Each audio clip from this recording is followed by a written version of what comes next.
Record Store Day, odnosno Dan prodavaonica ploča, obilježava se u cijelom svijetu od 2007. godine, svake treće subote u travnju.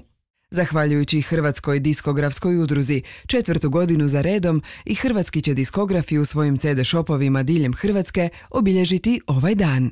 Među njima je i Croatia Records, čija je prodavaonica u Bogovićevoj ulici najdugovječnija. Pa, treba uvijek spomenuti godinu. Godina je 1964.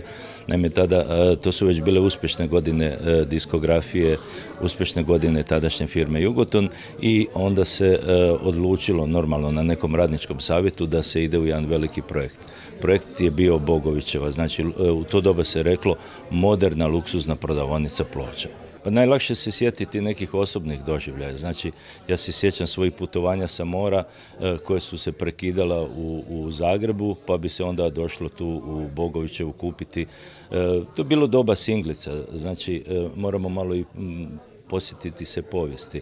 Jedno dugi period glazba se dešavala na single pločama, znači sa 2 pjesme, pa onda sa extendenom na 4 i onda tek kasnije su došli normalno vinili sa 10, 12 ili dvostruki sa 20 pjesama. Imao sam sreću da sam sa 5 godina dobio prvu ploču, isto vezano za ovu Bogovićevu, nekoliko kuća dalje. Moje sestre su bile na studijima i bile su tu i donijele su mi klincu, 5-godišnjem klincu u Vinkovce jednu vinilku Elvisa Preslya. Tad se nekako život promijenio, taj magični kontakt sa pločom je u biti odredio da svaka nova ploča, bez obzira što ih je sada 5 ili 10 tisuća, ima svoju neku memoriju i neko svoje pamćenje. Ploča je bila u biti jedini izvor zvuka, bila je neki personalni doživljaj, bila je jedna osobnost, bila je prepoznavanje, bila je puno toga. Kad dodamo tome omot, koji je isto bio posebna umjetnost, znači isto važno je bilo što je glazba i što se sluša na ploči i kako omot ploče izgleda. Sve to zajedno činilo je tu mistiku. Danas su ploče jedna poveznica, jedno pokazivanje vremena, jedno doživljavanje glazbe na neki ozbiljan način, jedno približavanje doživljaju glazbe kako bi trebalo. Znači, ploča ima svoje zakone, ploču morate otvoriti, ploču morate izvaditi iz njenog omota, morate ju staviti na gramofon, morate imati jedan direktni kontakt sa njom, spustiti iglu na nju i tad počinje pjesma. Pa ako pogledamo situaciju u Europi, mislim da je ovo jedno od zadnjih mjesta, ova Bogovićeva 5, gdje je toliko dugo godina na istom mjestu dućan u kojem se prodaju ploče. Mi smo prije 3 godine napravili korak dalje, pa smo malo to iskombinirali sa jednim modernim music cafeom i po svim nekim komentarima koji se dešavaju i životu koji se vrati u ovaj prostor, izgleda da smo napravili dobru stvar. Mi smo, evo ga, sada već prije 4 godine napravili radikalni zahvat, jedan veliki posao koji je trajao skoro punu godinu.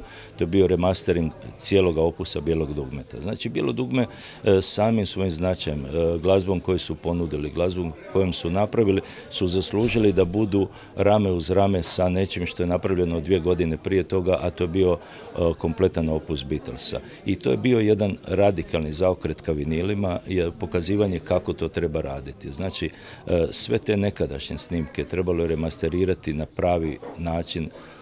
Današnji vinili su kvalitetni, znači trebalo je napraviti zvuk da bude još bolji i evo ga, mi pokušavamo i uspijevamo. Mnogi naši eminentni izvođači jednostavno moraju imati svoj vinil. Znači, to je pitanje statusa, to je pitanje uspjeha. Evo, ako spomenemo sada naše dobitnike Porina, i Željko Bebek svoju novu ploču ili novi CD ima na vinilu i naša Mija Dimšić ima svoju ploču na vinilu. Iznimno mi je drago da je CD Život nije siv, pošto je to moj debitantski album, da je izašao i na vinilu.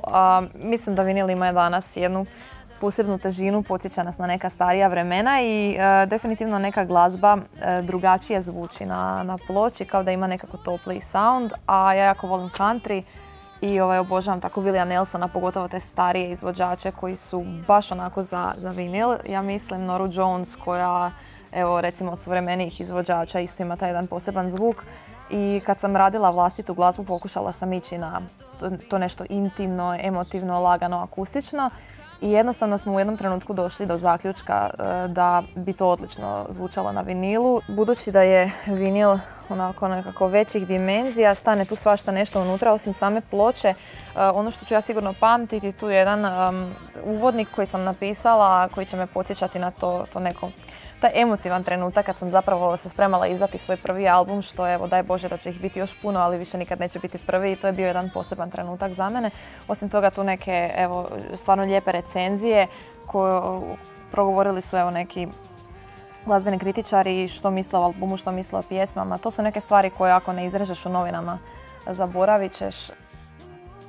Record Store Day počeo je u svijetu kao neki dan gdje su nezavisni dućani obilježavali dan kad su iznosili sve ono što su imali na svojim policama, pričali o povijesti glazbe, dovodili poznate izvođače da im budu neki pokrovitelji, da im budu ambasadori tih dana i to se širilo se kao neka dobra pošast. Stiglo je evo i do Zagreba, stiglo je do Rijeke, do Splita, svuda gdje imamo naše dućane i mi se ponosimo što evo već 3 godine uspješno to radimo na taj dan. 2016. godine, da 2016. je to bilo u Zagrebu u Novoj Ploči, to je bilo mojih jako zapravo upečatljiv dan jer je bio moj prvi nastup s bendom, prvi nastup u Novoj Ploči i zapravo čak prvi nastup općenito u Zagrebu. I stvarno sam upamtila taj dan po brojnim novim poznanstvima, kontaktima, po novoj publici, novim glazbenim urednicima i mislim da je to bio onaj veliki početak kad zapravo te ljudi uoče i kad onda malo po malo krenu neki pozivi za dalje, pa evo ostao mi je u jako lijepom sjećanju.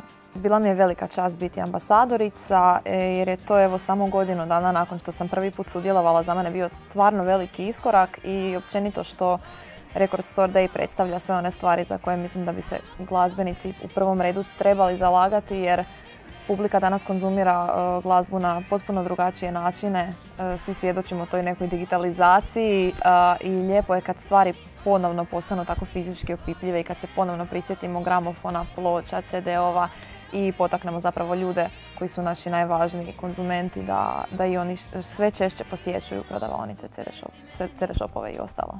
Pozdrav svima, ja sam Mija i od srca vas pozivam da i ove godine podržite Record Store Day u Hrvatskoj, u brojnim hrvatskim gradovima i u Zagrebu, da odete u neku od svojih omiljenih CD shopova i družite se s nama 21.4.